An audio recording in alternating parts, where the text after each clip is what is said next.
everybody, this is Shreyashi Pandey. Welcome to Shreyashi Learning Journey. तो आज हमारे साथ है क्लास 10th का पहला चैप्टर और ये चैप्टर कुछ ऐसा है कि इसे पढ़ने के बाद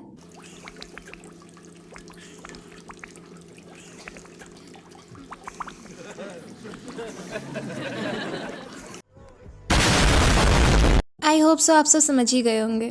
class 10th chemical reaction and equations. तो देर किस बात की, चलिए शुरू करते हैं। अभी मजा आएगा ना भिड़ो। तो चलिए शुरू करते हैं। अगर डेफिनेशन पे जाएं तो what is a chemical reaction? अब वो ब्लास्ट नहीं। केमिकल रिएक्शन एक ऐसा प्रोसेस होता है जिसमें एक या एक से ज़्यादा सब्सटेंस जिन्हें रिएक्टेंट्स भी कहते हैं उन्हें प्रोडक्ट में कन्वर्ट किया जाता है जिनकी प्रॉपर्टीज़ डिफरेंट होती हैं। और बात केमिस्ट्री की हो और वहाँ कैरेक्टरिस्टिक्स ना आए, ऐसा कभी हो सकता है? तो चलिए केमिकल रिएक्शन की कैरेक्टरिस्टिक्स देखते हैं। इसमें टोटल 5 पॉइंट्स होते हैं जिसमें पहला होता है change in state. Chemical reaction में कई सारे एलिमेंट्स का स्टेट चेंज होता है and the prominent example of this type of reaction is sodium जो कि सॉलिड स्टेट में होता है एंड क्लोरीन जो कि गैसियस स्टेट में होता है, लेकिन उनका रिएक्शन हो तो वो NaCl बनाते हैं जिसे सोडियम क्लोराइड भी बोलते हैं। वो सॉलिड क्रिस्टल्स के फॉर्म में होता है। Next point is change in colour जिसका प्रोमिनेंट एग्जाम्पल होता है रस्टिंग ऑफ आयरन, जिसमें आयरन के रॉड या फिर आयरन के बने हुए कोई भी आर्टिफैक्ट्स एटमॉस्फेयर में प्रेजेंट ऑक्सीजन और वाटर के मॉलिक्यूल से रिएक्ट होकर अपने ऊपर एक रेडिश ब्राउन लेयर की कोटिंग चढ़ा लेते हैं जिसे हम रस्टिंग या फिर हिंदी में जंग कहते हैं। अगला पॉइंट है इवोल्यूशन ऑफ गैस और इसका एग्जाम्पल है जिंक। और जब जिंक का रिएक्शन हाइड्रोजन क्लोराइड यानी HCl के साथ होता है तो ये दो कंपाउंड मिलके बनाते हैं ZnCl यानी जिंक क्लोराइड और हाइड्रोजन गैस एस्केप हो जाती है। तो हमारा नेक्स्ट पॉइंट है चेंज इन टेम्परेचर। इसके टोटल 2 टाइप्स होते हैं, पहला एक्सोथर्मिक, दूसरा एंडोथर्मिक।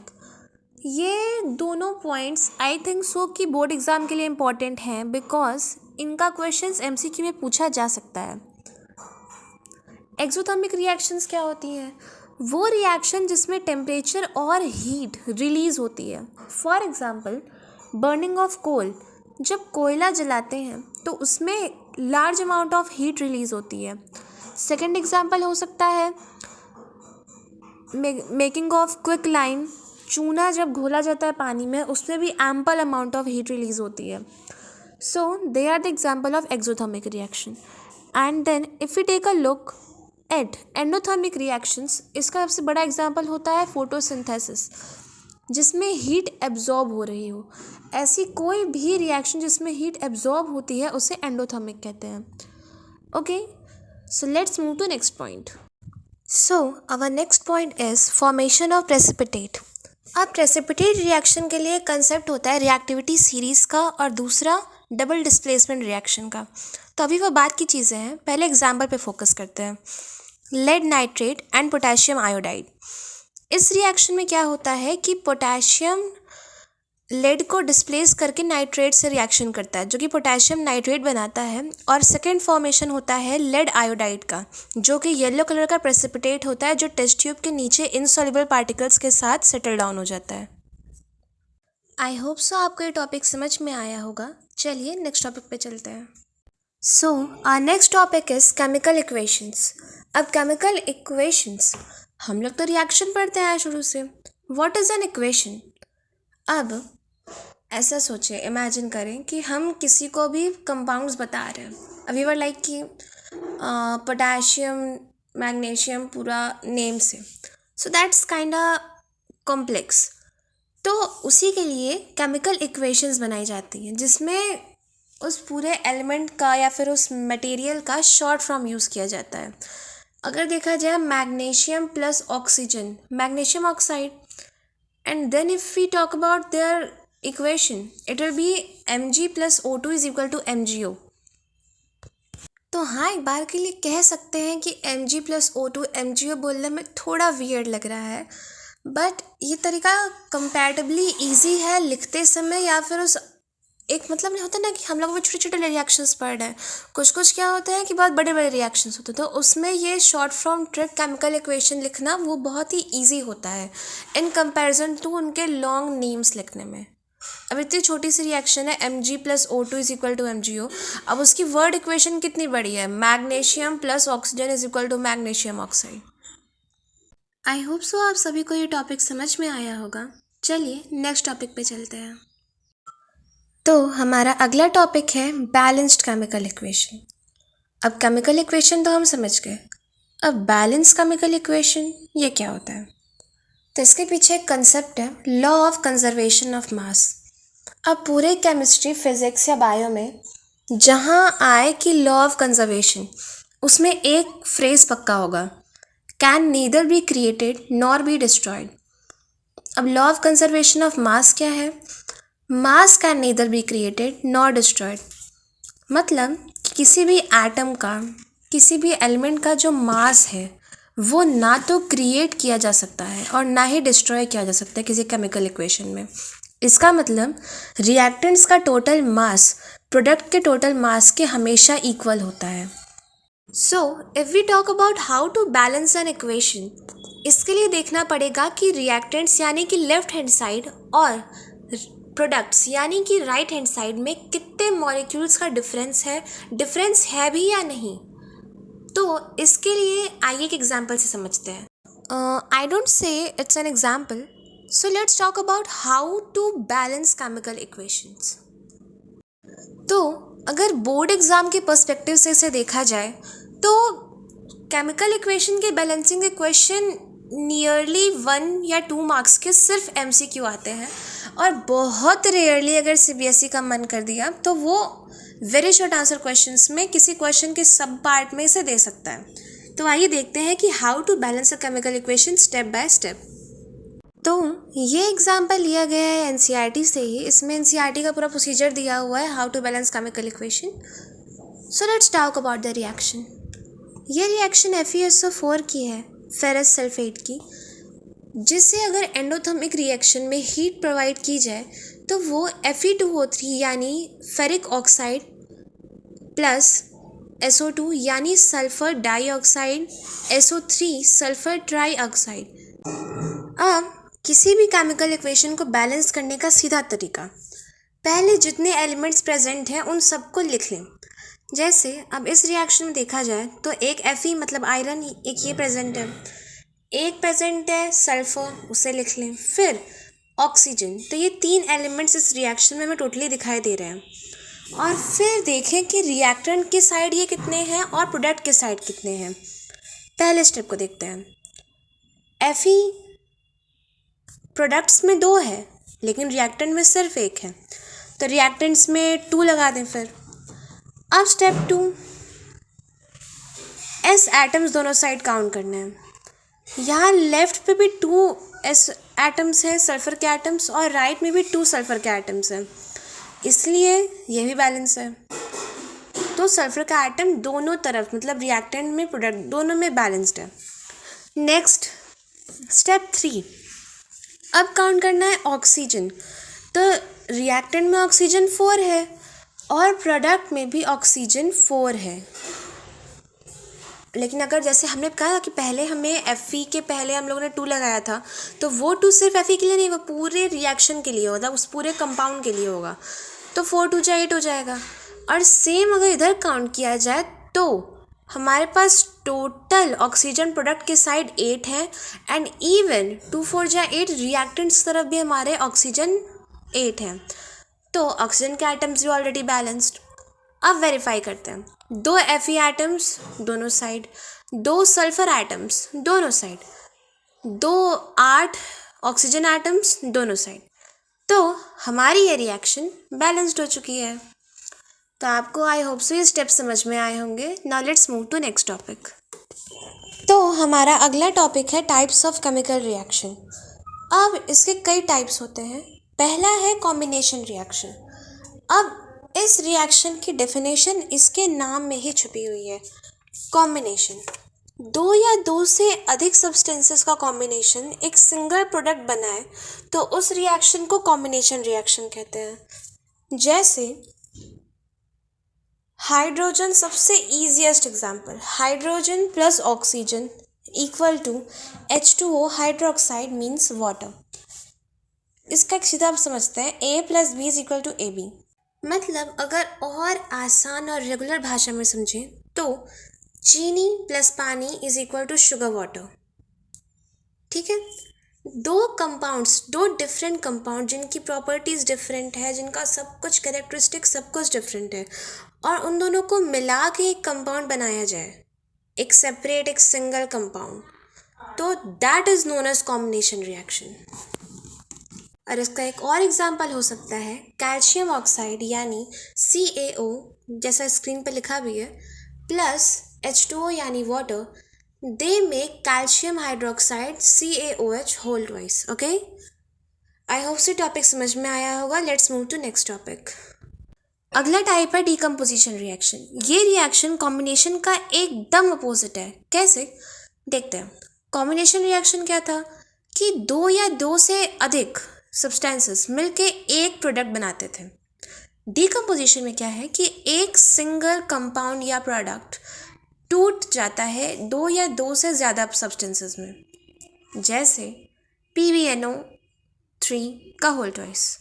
इसका मतलब क्या हुआ, लेड नाइट्रेट जब टूटता है तो वो टूटता है लेड ऑक्साइड, नाइट्रेट और ऑक्सीजन में। अब डीकम्पोजिशन रिएक्शन के भी टाइप्स होते हैं, जो कि 3 होते हैं।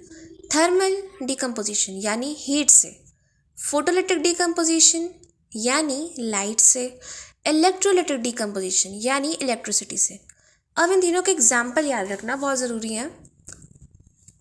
थर्मल डीकम्पोजिशन का example decomposition of lead nitrate, जो कि मैंने ऊपर बताया अभी कि लेड नाइट्रेट जब टूटता है तो वो लेड ऑक्साइड और नाइट्रेट में टूटता है।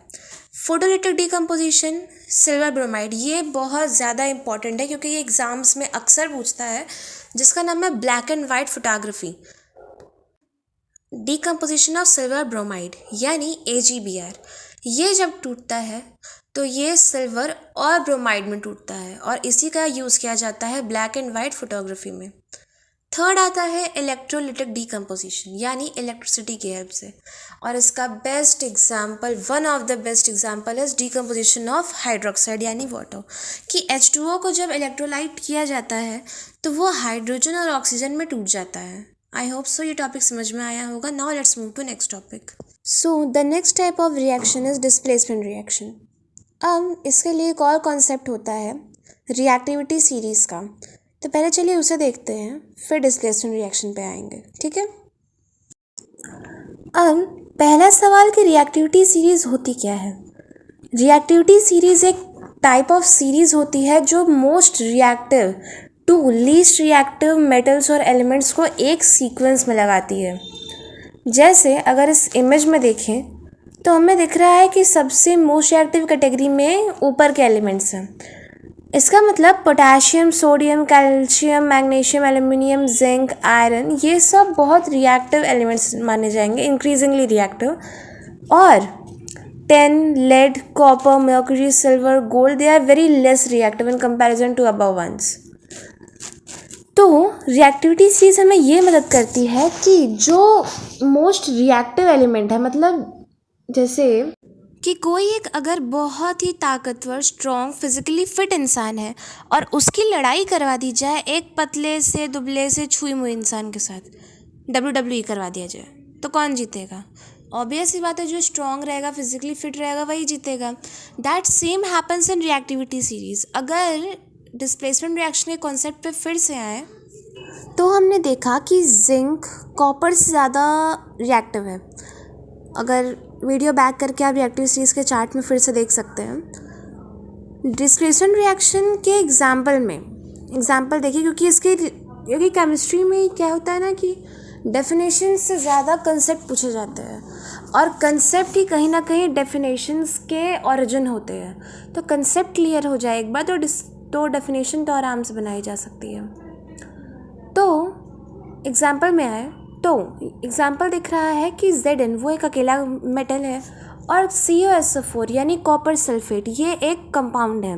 And when they both reacted, एक जादू हो गया क्या कि कॉपर सल्फेट से कॉपर ही हट गया और जिंक सल्फेट बन गया। यानी जिंक ने कॉपर को डिस्प्लेस कर दिया और उसे एक अकेला मेटल छोड़ दिया और जिंक सल्फेट के साथ जुड़ गया। Okay, now let's move to next type which is double displacement reaction. अब डबल डिस्प्लेसमेंट रिएक्शन क्या बेस्ट चीज़, the legendary Akshay Kumar meme.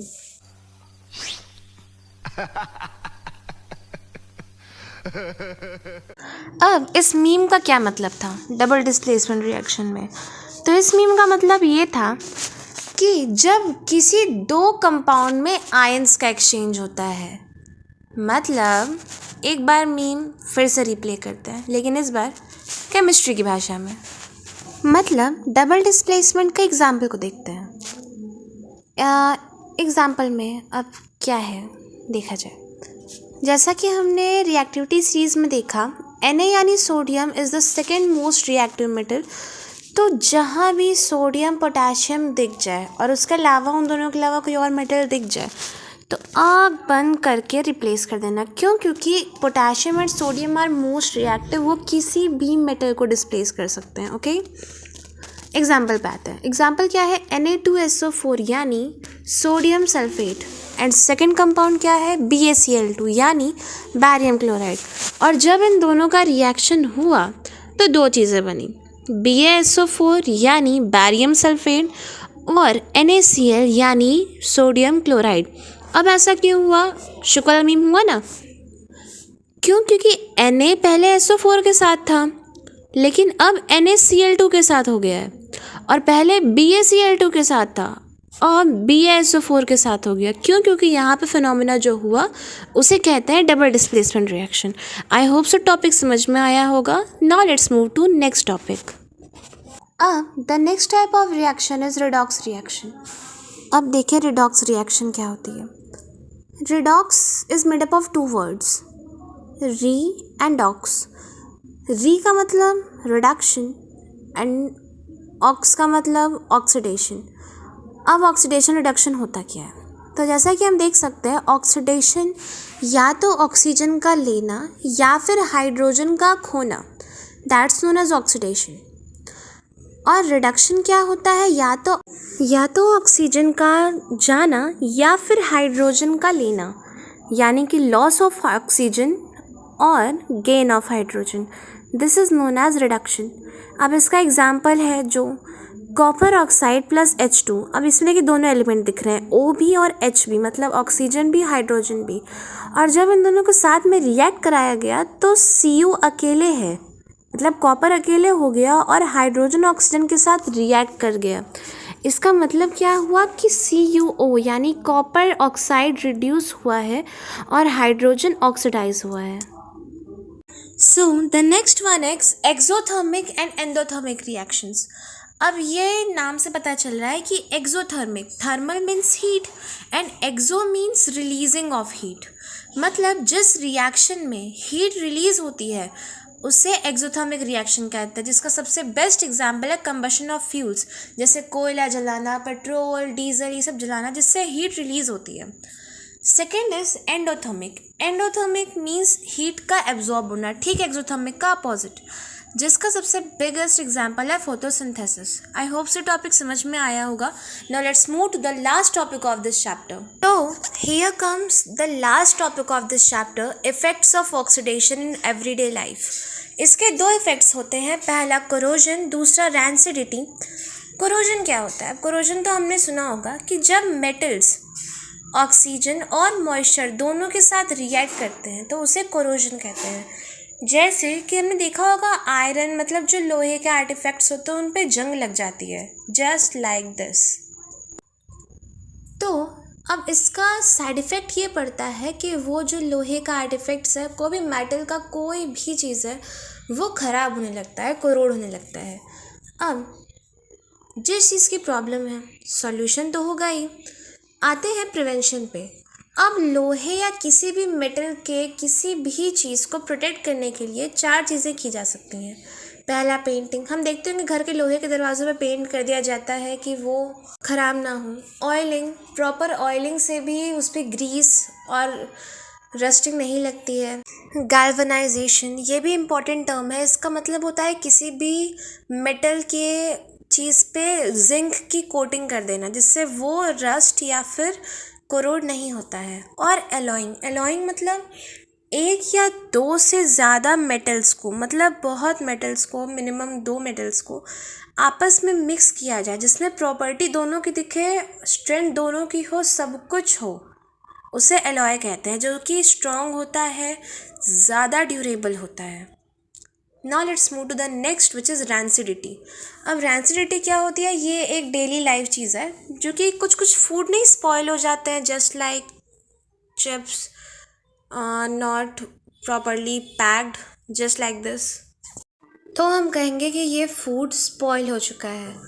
अब जैसा कि मैंने कहा, when there is a problem there will always be a solution. So इसके preventions भी हैं। हमेशा खाने को एयर टाइट कंटेनर में स्टोर करके रखें, प्रॉपर फ्रीज़र रेफ्रिजरेटर्स में रखें और एंटीऑक्सीडेंट्स का यूज़ करें जैसे कि BHA और BHT। तो इसी के साथ तो चैप्टर ख़त्म होता है। आइए की टिप्स टू रिमेंबर देख लेते हैं। केमिकल इक्वेशन की प्रैक्टिस करते रहना बैलेंस करने की, बिकॉज वो बहुत इंपॉर्टेंट है। CBSE 1 या 2 मार्क्स के MCQ ज़रूर पूछता है। और सबसे मेन चीज़, रिएक्टिविटी सीरीज़ रट जाना भाई, बिकॉज वो बहुत इंपॉर्टेंट है। उसकी कई सारी ट्रिक्स एंड टिप्स होती हैं, तो वो बाकी सब यूट्यूब चैनल बताई गई है। और अगर आपको अपने हिसाब से कोई मेमोरिक्स बनाना है तो आप उसे भी रीड कर सकते हैं, बना सकते हैं। तीसरा, colour change reaction and precipitate formation, बहुत ध्यान से पढ़ना बिकॉज वो बहुत इंपॉर्टेंट होता है। चौथा point, redox is equal to oxidation plus reduction happening together. Redox reduction में कभी भी या तो रिडक्शन या फिर ऑक्सीडेशन सिंगल मत फाइंड करना, सिंगल मत लिखना, पूरा दोनों साथ में लिखना। द लास्ट पॉइंट इस चैप्टर के जितने दुनिया भर के जितने रिएक्शंस इस चैप्टर में हैं, सबके एक एक एग्जाम्पल्स दिमाग में होने चाहिए, हैंड इन हैंड होने चाहिए, क्योंकि हर रिएक्शन का नाम लिखने में CBSE 0.5 नंबर ज़रूर काटेगा। लेकिन अगर आप रिएक्शंस के डेफिनेशंस और उसके साथ उसके एग्जाम्पल्स को भी लिखेंगे, it will make a good impression on your answers. और नंबर गेन करना कौन नहीं चाहता भाई। इसी के साथ ये चैप्टर ख़त्म होता है। Go forth and conquer your exams study buddies. Thank you very much for watching. Please like, share and subscribe.